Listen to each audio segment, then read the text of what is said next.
adik-adik, berjumpa dengan saya di channel Rumah Cerdas Online. Hari ini saya akan menjelaskan mata pelajaran tema 1 Selamatkan Makhluk Hidup kelas 6 SD atau MI, subtema 1 Tumbuhan Sahabatku. Nah, materi yang pertama yaitu tentang bahasa Indonesia, gagasan pokok dan kesimpulan.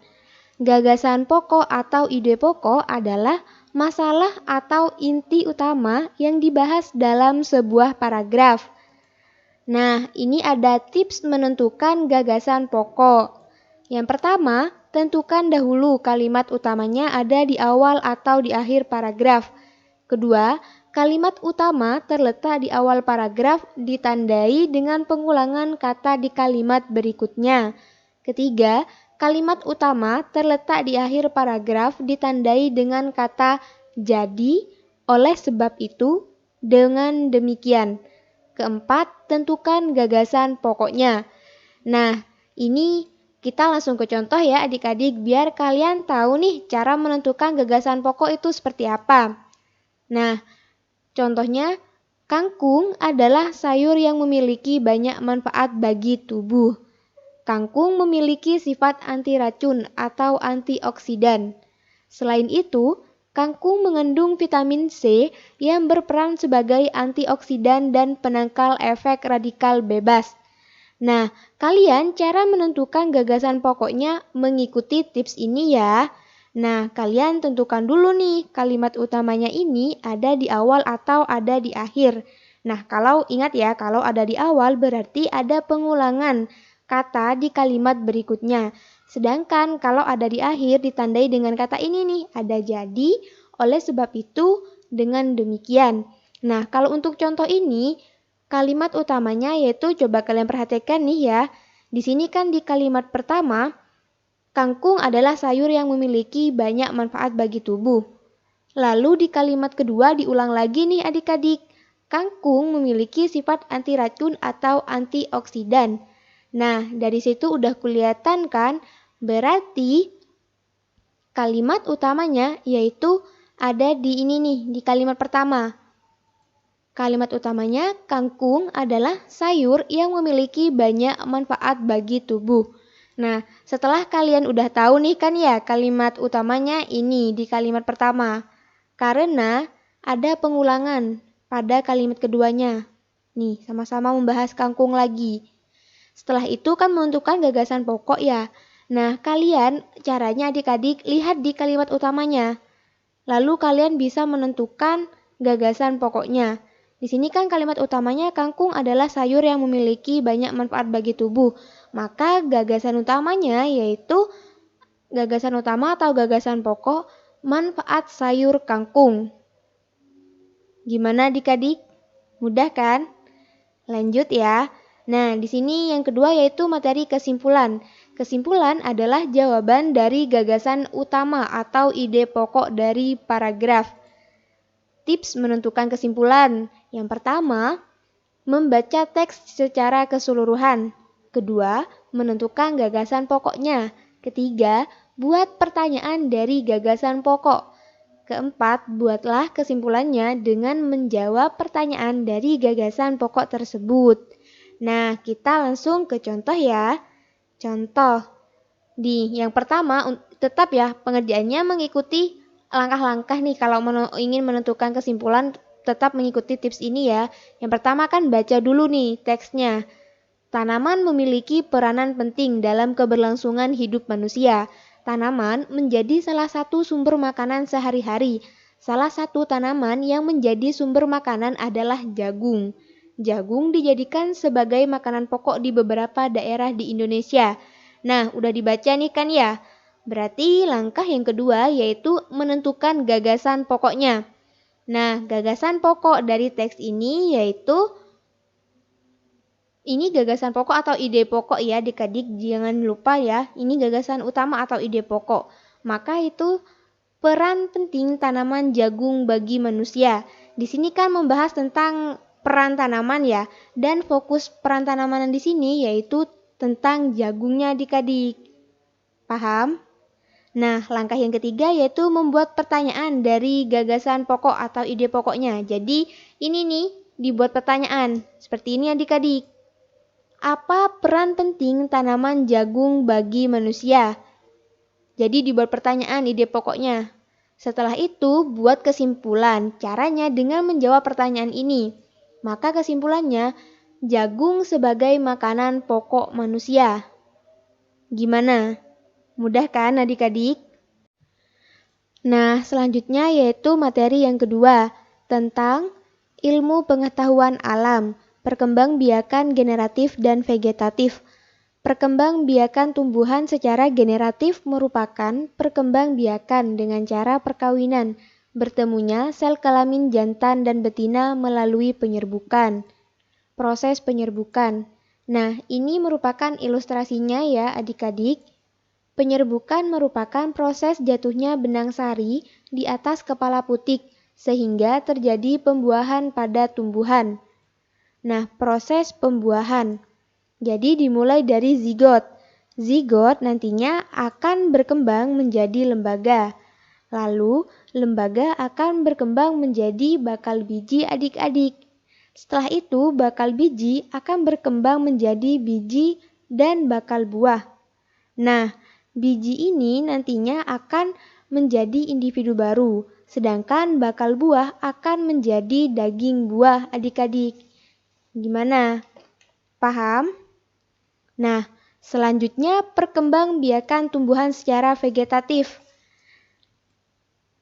Perkembangbiakan vegetatif adalah perkembangbiakan secara tak kawin. Jadi kebalikannya ya dari yang tadi. Nah, perkembangbiakan vegetatif yang pertama, contoh perkembangbiakan vegetatif alami. Nah, yang pertama ada membelah diri. Membelah diri ini berarti akan membagi tubuhnya menjadi dua bagian yang sama secara langsung. Contohnya di sini ganggang hijau bersel satu adik-adik. Lalu yang kedua ada spora.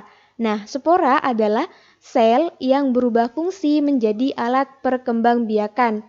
Nah, bentuknya spora ini adik-adik seperti biji, tapi sangat kecil. Jadi kalau untuk lihat spora harus menggunakan mikroskop. Nah, contohnya jamur.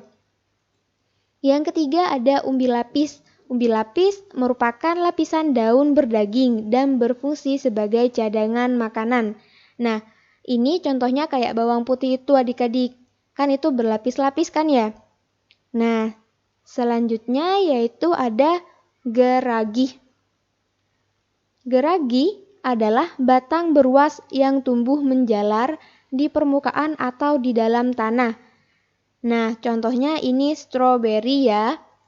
Lalu yang kelima ada umbi batang. Umbi batang merupakan batang yang tumbuh di dalam tanah dan berfungsi sebagai tempat untuk menyimpan cadangan makanan yang mengandung karbohidrat.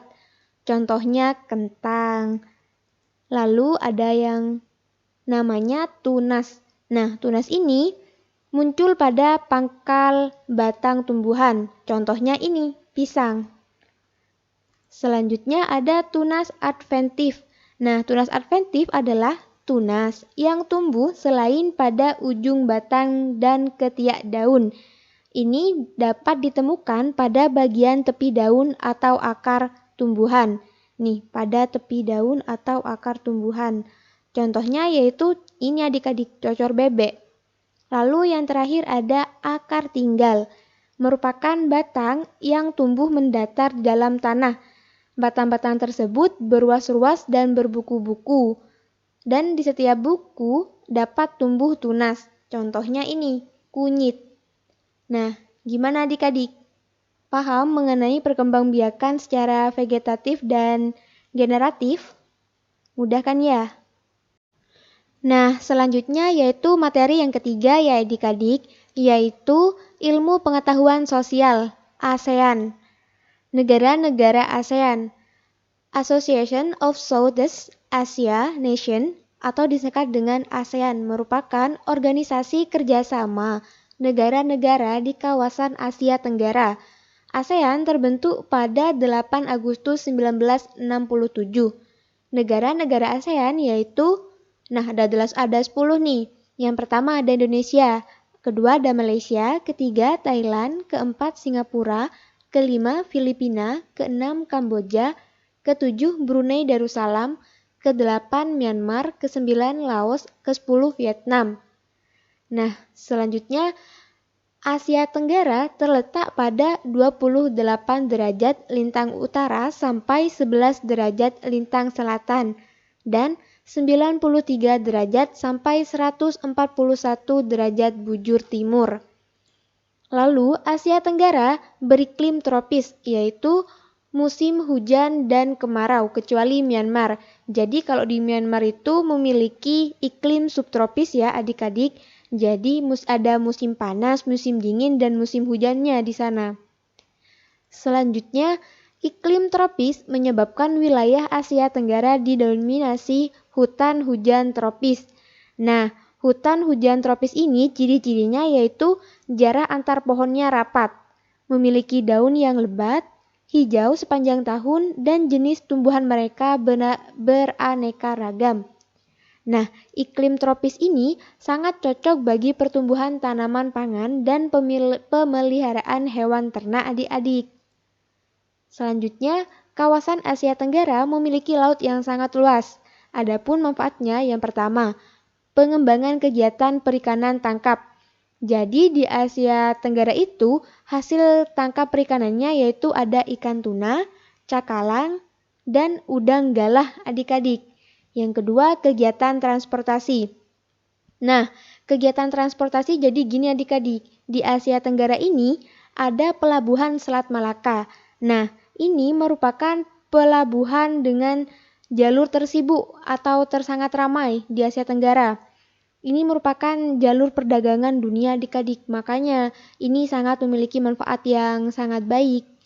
Lalu yang ketiga ada kegiatan pariwisata. Karena memiliki panorama yang indah, jadi bisa dijadikan sebagai kegiatan pariwisata.